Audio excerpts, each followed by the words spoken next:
నేను శుభాలు తెలియజేస్తున్నాను. ఈరోజు నీ పరిస్థితి, నీ స్థితిగతి ఏదైనా, ఒకవేళ ఈరోజు నీ జీవితంలో నష్టం జరిగిందేమో, నీ జీవితంలో నీ ఇబ్బందులు పాలయ్యావేమో, సమస్యల పాలయ్యావేమో, లేకపోతే ఎవరి ద్వారానే నువ్వు నష్టపోయావేమో, ఏ సమస్య వలనైనా నువ్వు నష్టపోయావేమో, ఇరుకుల్లో ఇబ్బందులు నువ్వు ఉన్నావేమో, ఇరికించబడి ఉన్నావేమో.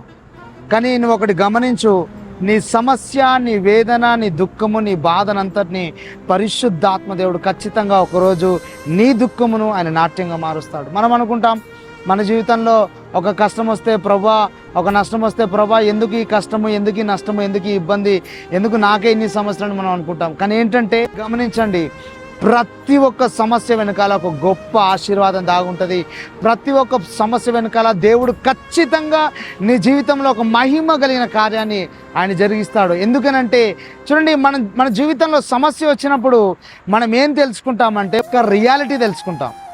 అంటే ప్రజల్లో ఉన్న అసలైన రియాలిటీ ఏంటి, అసలు వాస్తవానికి వాళ్ళు ఎవరు, వాస్తవానికి వారు ఎలాంటి మనుషులు అనేది మనం ఖచ్చితంగా తెలుసుకుంటాం. కాబట్టి దీన్ని మీరు గమనించండి. ఒకవేళ నీ జీవితంలో సమస్యలు కూడా నువ్వు వెళ్తున్నావా, ఇబ్బంది కూడా నువ్వు వెళ్తున్నావా, కష్టం కూడా వెళ్తున్నావా, నష్టం కూడా వెళ్తున్నావా, దానంతటిని దేవుడు ఒకరోజు గొప్ప ఆశీర్వాదముగా, గొప్ప సంతోషంగా ఆయన మార్చివేస్తాడు.